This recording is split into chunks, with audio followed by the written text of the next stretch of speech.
Alright, ladies and gentlemen, I'm here on the show. I'm going to talk about some NBA news. So I'm a little bit under the weather. Probably just allergies, so let's get around to it. So I'm going to talk about some NBA. So first thing I want to talk about is Skip Bayless. He said, LeBron James and Curry, he said, it's not a rivalry. Because LeBron has, quote, outplayed him across the board in every series, according to Skip Bayless.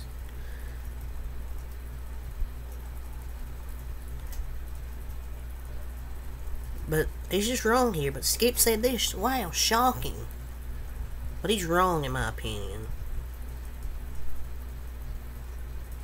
Skip Bayless is one of the worst analysts of all time.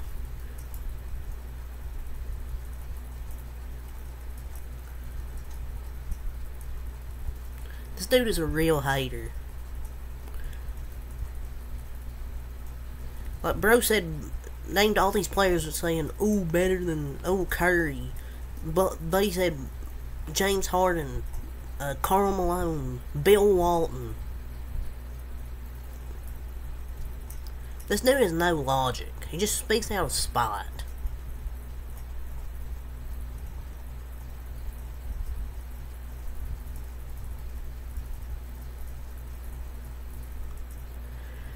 The Milwaukee Bucks, they will not be doing exit interviews this year, per Eric Nehm. I didn't even know you were allowed to do this, to be honest. I didn't know you were even allowed to do this. This is going to be a hefty fine. The league and teams are contractually partnered with the media. They are allowed some leeway, but skipping exit interviews are pretty unheard of. And this is not a step towards success. You want to build up towards success, but to do this, yeah, this is something I've never heard of before.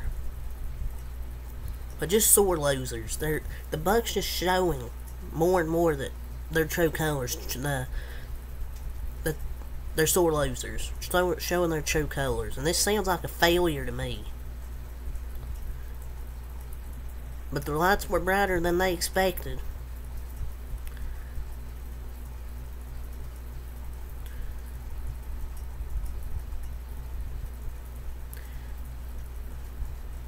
And NBA insiders bring up the idea of the Heat acquiring Dillon Brooks?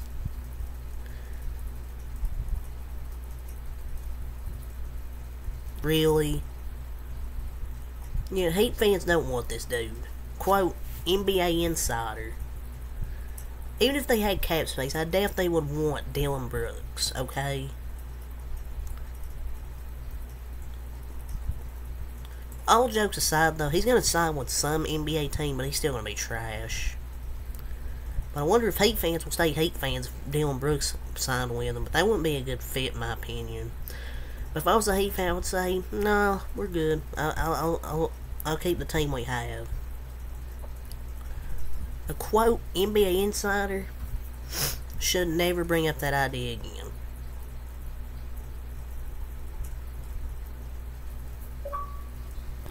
But Patrick Beverley, he says 50% of the players in the NBA don't love basketball.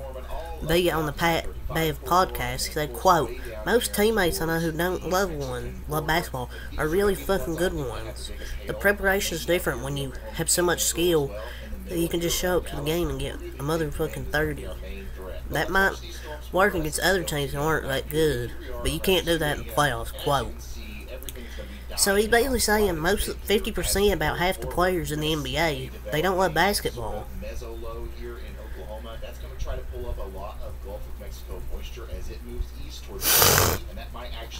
Maybe some players might feel like that, but I don't feel like most of the players do. Maybe that's why you see some bad defense though in the NBA on one hand. Is the players are more worried about their game in the offensive end and not worried about it on the defensive end. So, on one hand, you could say he's correct. But refs do call a foul on anything. You'll get a technical if you have, like, bad breath. That's why players don't bother playing much defense sometimes, on the other hand, so. Because Pat Bev always has something to say, though. So an NBA scout on Draymond Green's fit on the Houston Rockets, quote, if he got frustrated with Poole, I can see him struggling with the same stuff with the Rockets, end quote. Yeah, I think he would definitely get frustrated with the Rockets, too. That would be the worst fit of all time. There's no way he would fit with the Houston Rockets. I don't think he'd want to go there.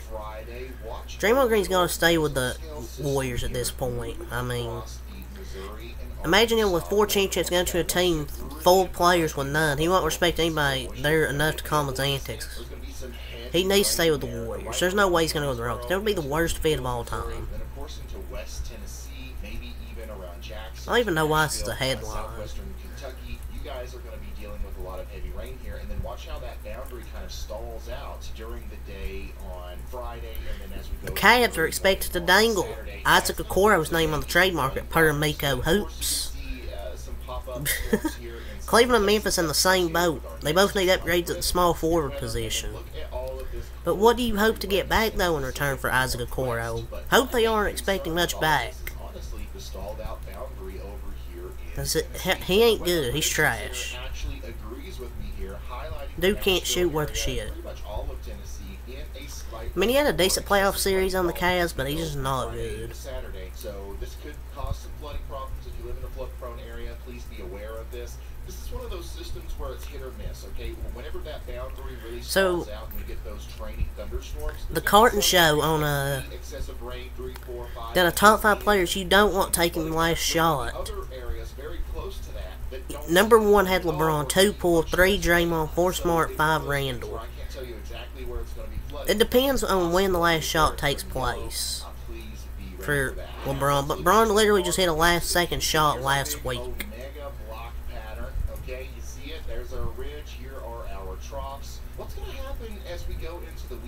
So an early look around his market does indicate there will be some interest in Dillon Brooks' services around the league, per Shams Charania. So as you know, the Grizzlies won't be bringing back Dillon Brooks under any circumstances, but it looks like around the league there is some interest for Dillon Brooks in his services around the league. I wonder what Memphis will do now at small forward, though, that they don't have Dillon Brooks. It'll be an upgrade. I mean, I feel like the Knicks would be a team that's interested, but I just don't like this dude being in the locker room, because he's just, I don't know. We're gonna say, oh, he's still an NBA talent. He's not. He's on record saying he wants a bigger role, and if he can't do what he's doing in a smaller role, and a bigger role, it ain't gonna be much better. I mean, obviously there will be interest, but he's just not a good player.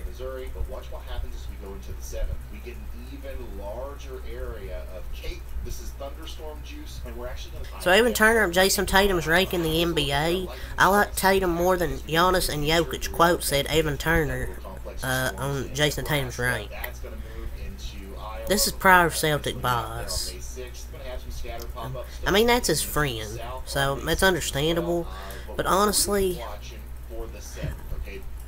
he must be smoking crack. I would take Giannis and Jokic over Tatum. They're more efficient. They're just better players overall. So, just saying, I would take them, those two, over Jason Tatum. So the Ringer, they rate D'Angelo Russell as the 125th best player in the NBA. But that's insane. He's this year 73rd in points per game, 26th on assists per game this season. Somehow they feel he's not a top 100 guy. I would argue he's a top 100 player in the NBA. But that's insane, dude. Disrespect is crazy on D'Lo. So, Steph Curry talked about people writing the Warriors off. He said, quote, not as long as I'm still breathing, via Yahoo Sports. I mean, you can't count them out as long as you have Steph Curry on the court. Steph Curry's just dropping some good quotes. future past May 7th, and let's really look at the pattern here. The portion of our Omega block in the east is So ESPN had to apologize for showing footage of the Twin Towers. Quote, we mistakenly used an old stock image and we apologized. But the eastern side is letting up a little bit, so that means that some of that warm air is going to... Man, who cares?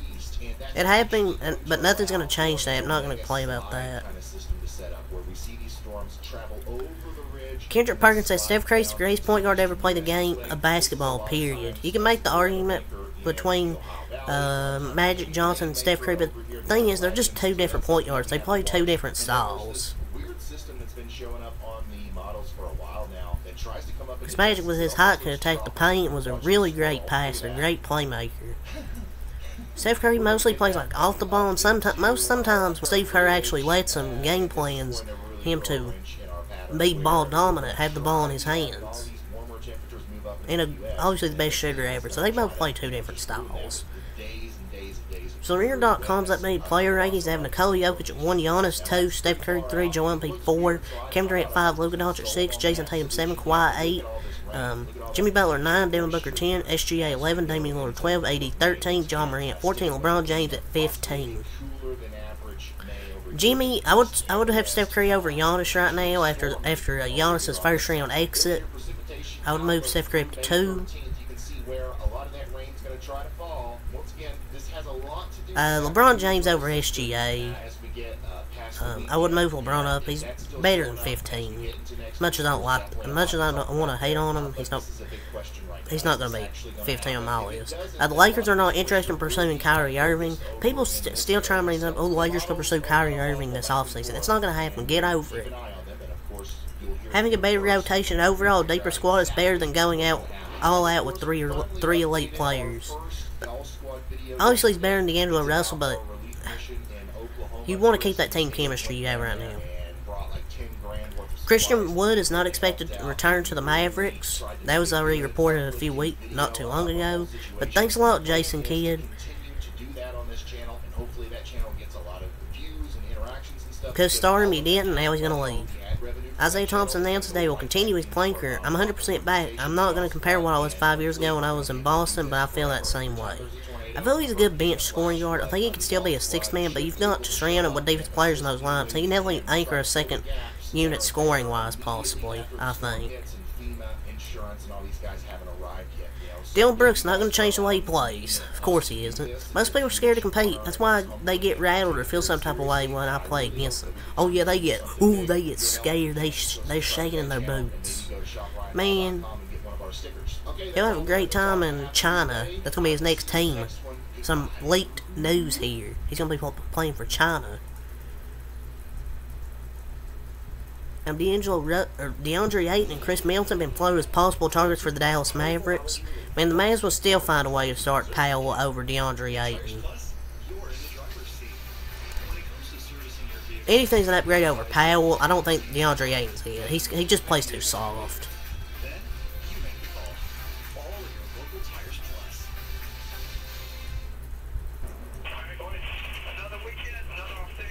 But yeah, that's all I have to say for this video, so until next time, out. Peace.